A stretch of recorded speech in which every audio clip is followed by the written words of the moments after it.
Hi అండి, welcome back to అను7. ఈరోజు మన రెసిపీ వచ్చేసి సేమియా కేసరి. తిన్న కొద్దీ తినాలనిపించే ఎంతో రుచిగా ఉండే ఈ సేమియా కేసరిని ఈరోజు మనం ఎలా తయారు చేసుకోవాలో చూసేద్దాం. ఈ స్వీట్ని మనం ఎలాంటి సెలబ్రేషన్స్ టైంలోనైనా లేదా ఫెస్టివల్స్ టైంలో కూడా హ్యాపీగా ప్రిపేర్ చేసుకొని ప్రసాదంగా కూడా ప్రజెంట్ చేయొచ్చు. తక్కువ టైంలోనే ఎంతో రుచిగా ఉండే ఈ సేమియా కేసరిని ఈజీగా ప్రిపేర్ చేసుకోవచ్చు. ముందుగా మన ఛానల్ని సబ్స్క్రైబ్ చేసుకోండి. ముందుగా ఒక ప్యాన్ పెట్టుకొని అందులోకి 2 టేబుల్ స్పూన్ దాకా ఘీని యాడ్ చేసుకోవాలి. ఘీ కాస్త వేడయ్యాక ఇందులోకి చాప్ చేసుకున్న డ్రై ఫ్రూట్స్ని యాడ్ చేసుకోవాలి. మీ దగ్గర ఎన్ని వెరైటీస్ ఆఫ్ డ్రై ఫ్రూట్స్ ఉంటే అవన్నీ యాడ్ చేసుకోవచ్చు. ఇవి కాస్త లైట్ గోల్డెన్ షేడ్ వచ్చాక పక్కకు తీసుకోవాలి. తర్వాత అదే నెయ్యిలోకి 1 కప్ దాకా సేమియాని తీసుకోవాలి. నేను ఇక్కడ బ్రౌన్ కలర్ సేమియాని యూజ్ చేస్తున్నానండి. మీ దగ్గర వైట్ కలర్ సేమియా ఉంటే కూడా మీరు దాన్ని యూజ్ చేయొచ్చు. ఈ సేమియా అంతా మీడియం ఫ్లేమ్లోనే గోల్డెన్ బ్రౌన్ షేడ్ వచ్చేంత వరకు ఫ్రై చేసుకోవాలి. నిదానంగా కలుపుతూనే ఉండాలండి. మనకు కలపకుండా వదిలేస్తే సేమియా అనేది మాడిపోతుంది.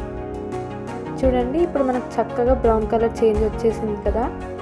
ఇప్పుడు ఇందులోకి 1 కప్ దాకా నార్మల్ వాటర్ని యాడ్ చేసుకోవాలి. మీరు కావాలంటే సేమియా పక్కకు తీసి వాటర్ ఉడికించవచ్చు. కాకపోతే ఫాస్ట్గా అయిపోవాలంటే ఇలా కూడా చేయొచ్చు. ఇలా 1 కప్ వాటర్ సేమియా ఇంకా బాగా కలిసేలాగా ఒకసారి అంతా చక్కగా కలుపుకొని ఇప్పుడు ఇందులోకి మరొక 1/2 కప్ దాకా వాటర్ యాడ్ చేసుకోవాలి. ఈ టైంలోనే ఒక ఇలాచీని కూడా వేస్తున్నాను. మీరు కావాలంటే ఇలాచీ పౌడర్ కూడా యాడ్ చేసుకోవచ్చు. దాంతోపాటు ఫుడ్ కలర్ కూడా మీకు నచ్చితే వేసుకోండి, లేకపోతే ఫుడ్ కలర్ అనేది ఆప్షనల్. ఫుడ్ కలర్ అంతా మిక్స్ అయ్యేలాగా చక్కగా ఒకసారి కలుపుకొని మీడియం ఫ్లేమ్లో ఉడికించుకోవాలి. ఇలా మధ్య మధ్యలో కలుపుకుంటూ మనం సేమియాని ఉడికించుకోవాలి. ఇలా కలపడం వలన మనకు సేమియా అనేది చక్కగా కుక్ అవుతుంది, అలాగే మాడిపోకుండా ఉంటుంది.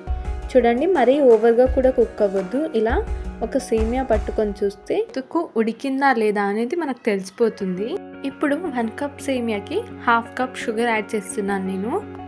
కొంచెం షుగర్ ఎక్కువ తినే వాళ్ళు అయితే 3/4 కప్ వరకు యూస్ చేసుకోవచ్చు, కానీ 1/2 కప్ అయితే కరెక్ట్గా సరిపోతుంది. షుగర్ వేసాక 1 మినిట్కి మనకు షుగర్ అంతా కరుగుతుంది.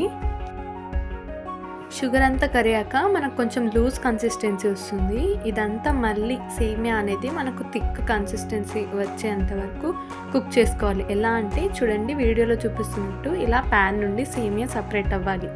అప్పటి వరకు కుక్ చేసుకుంటే సరిపోతుంది. ఇలా మనకు వీడియోలో చూపిస్తున్నట్టు కన్సిస్టెన్సీ వస్తే చాలు. ఫైనల్గా ఇందులోకి మనం ముందుగా నెయ్యిలో ఫ్రై చేసుకున్న డ్రై ఫ్రూట్స్ని యాడ్ చేసుకొని ఒక్కసారి అంతా చక్కగా కలిపేసుకుంటే అంతే అండి, మన వేడి వేడి సేమియా కేసరి రెడీ. వేడిగానైనా చల్లగానైనా చాలా అంటే చాలా బాగుంటుంది. చిన్న చిన్న పార్టీస్కైనా ఫంక్షన్స్కైనా లేకపోతే ఇన్స్టాంట్గా చేసుకోవాలన్నా ప్రసాదాలకైనా కూడా ఈ కేసరి అనేది పర్ఫెక్ట్ ఆప్షన్ అండి. ఈజీగా ఎవరైనా చేసుకోవచ్చు, బ్యాచిలర్స్ అయినా సరే, చిన్నపిల్లలు కూడా చేసుకోవచ్చు.